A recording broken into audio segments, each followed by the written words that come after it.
बोलिए श्री गिरिराज धरन की जय। जय श्री कृष्णा। आज आप सबसे फिर एक बार बात करूंगी छठी वार्ता लेकर।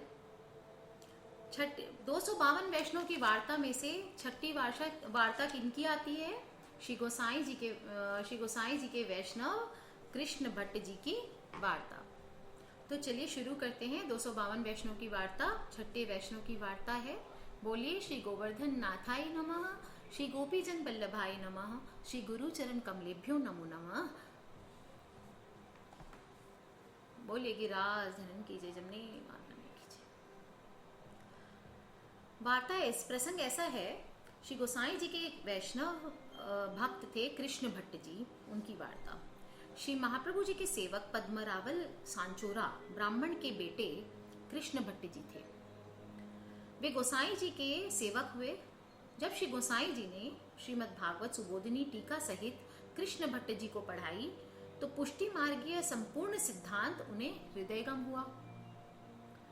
जिस प्रकार श्री महाप्रभु जी की कृपा से पद्मरावल को पुष्टि मार्गीय सिद्धांत स्फुरित हुआ था, वैसे ही उनके बेटे कृष्ण भट्ट जी को भी स्फुरना हुई। वे नित्य प्रति सुबोधिनी जी की कथा कहते थे। एक दिन कृष्ण भट्ट जी ब्रज में आए, उनके साथ कुंभी वैष्णव भी थे। उन्होंने श्री गोसाई जी व श्रीनाथ जी के दर्शन किए। जब कुंभी वैष्णव ने श्री गोसाई जी से विनती करी, महाराज कृष्ण भट्ट जी कथा में कहते हैं कि श्री गिरिराज पर्वत धातुमय है, रत्न खचित है और गोविंद कुंड दूध से भरा हुआ है। यह सब कुछ दृष्टिगोचर क्यों नहीं होता?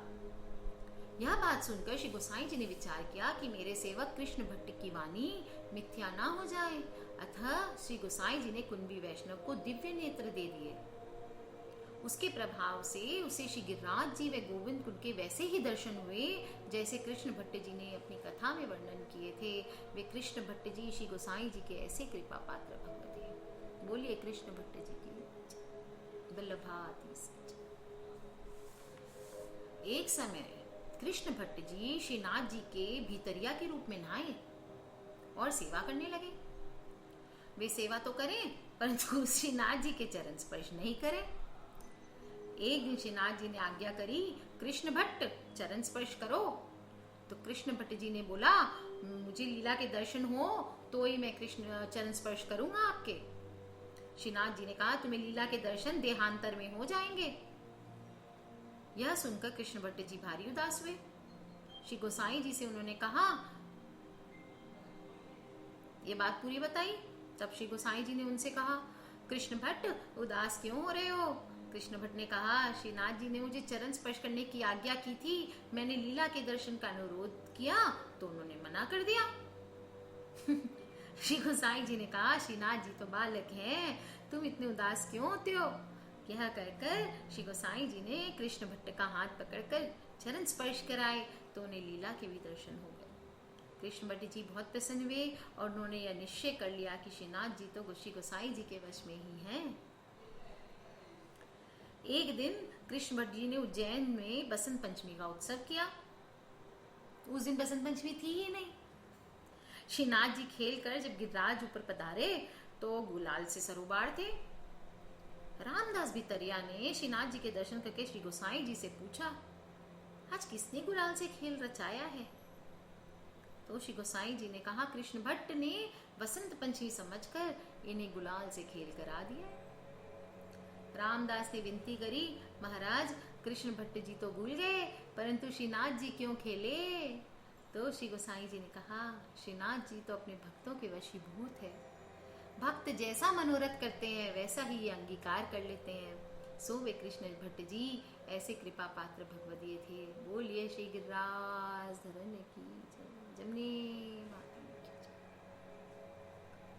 जय। एक बार कृष्ण भट्ट जी श्री गोकुल आए थे। वे एकांत में बैठकर चाचा श्री हरिवंश जी से भगवत वार्ता करने लगे। इतने में उत्तम परिमल गंध आ गई। तो कृष्ण भट्ट जी ने कहा, ये सुगंध कहाँ से आ रही है? तो चाचा हरिवंश बोले, छैला आ रहे होंगे, उनको तो तुम्हारे बिना कहीं चैन पड़ती नहीं। वे कृष्ण भट्ट जी ऐसे कृपा पात्र भगवदीय थे जिनके पीछे श्रीनाथ जी फिरते रहते थे। एक बार की बात है, श्री गोसाई जी उज्जैन पधारे। उन्होंने कृष्ण भट्ट जी के घर ही डेरा किया।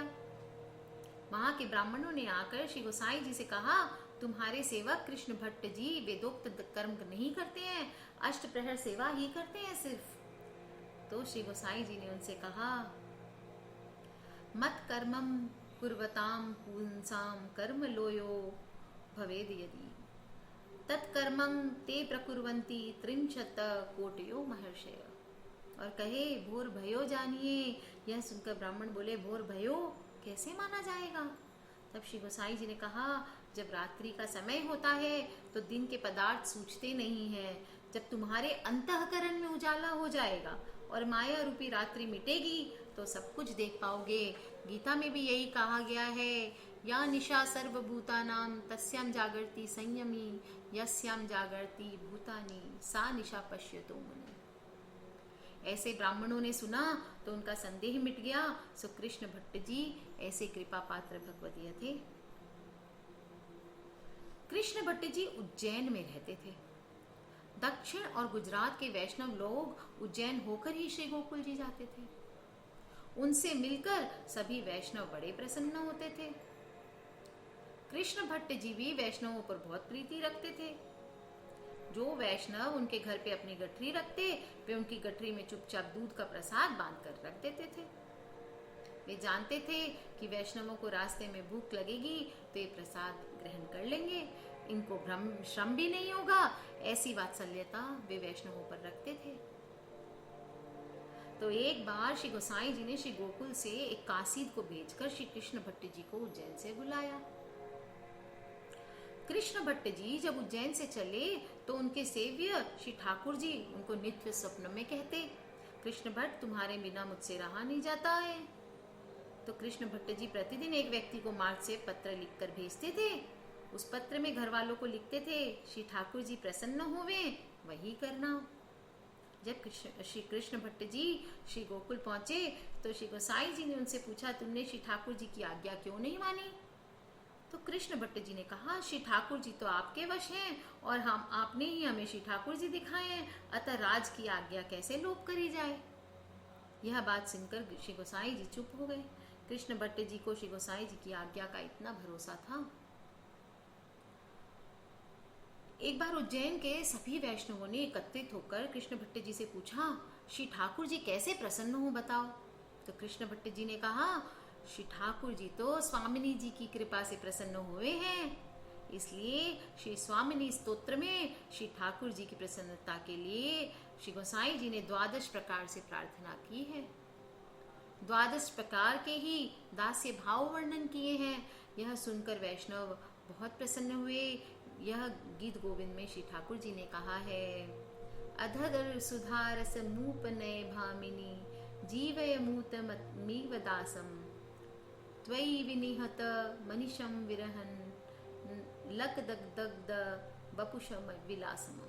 और नंददास जी ने कहा है, श्री विश्वभानु सुता पद अम्बुज जिनके सदा सहाय, यह रसमगन रहत जे निज दिन तिन पर नंददास बलि जाए। बोलिए श्री गिरिराज। एक दिन नाथ जी भाई गोधरा से उज्जैन में आए। वहां भी कृष्ण भट्ट जी से मिले और महाप्रसाद लेकर भगवत वार्ता करने लगे। वे भगवत वार्ता में ऐसे तल्लीन हुए कि उन्हें देह का अनुसंधान ही नहीं रहा। 7 दिन बाद उन्हें देह अनुसंधान हुआ। इस प्रकार भगवत वार्ता करते हुए नाथ जी भाई बहुत दिन तक उज्जैन में रहे। कभी 3 दिन, कभी 7 दिन देह का अनुसंधान भूल जाते। ऐसे भगवत रस में निमग्न नाथ जी भाई और वैसे ही भगवत भक्त कृष्ण भट्ट जी थे जो भगवत वार्ता में तल्लीन हो जाते थे। कृष्ण भट्ट जी एक बार श्री गोकुल को आए, सो मार्ग में ही उनकी देह छूट गई। अब उनके पुत्र गोकुल भट्ट को जानकर बड़ी चिंता हुई कि देह छूटते समय ना तो श्री गोकुल में रहे ना घर के रहे। उनके अग्नि संस्कार कर गोकुल भट्ट उज्जैन में पधारे। जिस दिन कृष्ण भट्ट जी की देह छूटी उस दिन उसी समय श्री गोसाई जी श्रीनाथ जी का श्रृंगार करके चौक में पधारे। तो उन्होंने कृष्ण भट्ट वो उनको दिखे कि कृष्ण भट्ट जी सामने से आ रहे हैं, जबकि उनकी तो देह छूट चुकी थी। श्री गोसाई जी ने कृष्ण भट्ट जी से पूछा, तुम कब आए? तो कृष्ण भट्ट ने विनती की, राज की कृपा से अभी अभी आया हूँ। तब श्री गोसाई जी गोपी बल्लभ भोग धरकर पुनः बाहर पधारे तो उन्होंने पूछा, कृष्ण भट्ट कहाँ है? तब भीतरिया रामदास ने कहा, हमने कृष्ण भट्ट जी को मंदिर में जाते हुए तो देखा था, लेकिन बाहर आते हुए तो नहीं देखा। श्री गोसाई जी ने उसी समय पत्र लिखकर एक मनुष्य को पत्र लेकर उज्जैन भेजा। उस मनुष्य ने पत्र ले जाकर श्री गोकुल भट्ट जी को दिया। गोकुल भट्ट पत्र बांचकर बहुत प्रसन्न हुए। उन्होंने श्री गोसाई जी को पत्र लिखकर विनती की, अमुक दिन अमुक समय पर कृष्ण भट्ट जी की देह श्री गोकुल आते हुए मार्ग में छूट गई थी। यह पत्र पढ़कर श्री गोसाई जी ने कहा, कृष्ण भट्ट जी ऐसे ही थे जिनके संग श्रीनाथ जी खेला करते थे, वे इस प्रकार से भगवत लीला में लीन हुए। इसमें आश्चर्य की कोई बात नहीं है। कृष्ण भट्ट जी ऐसे ही कृपा पात्र भगवतीय थे। बोलिए श्री गिरिराज धरन की जय, श्री कृष्ण भट्ट जी की जय। वार्ता संपूर्ण हुई। छठी वार्ता यहीं संपूर्ण करते हैं। 7वीं वार्ता में हम फिर मिलेंगे आगे। तब तक के लिए जय श्री कृष्णा। 7वीं वार्ता हम करेंगे श्री गोसाई जी के सेवक चाचा श्री हरिवंश राय जी की हरिवंश जी की वार्ता। ठीक है, तब तक के लिए आज्ञा दीजिए। आप सभी को मेरा बहुत बहुत वंदन। जय श्री कृष्ण।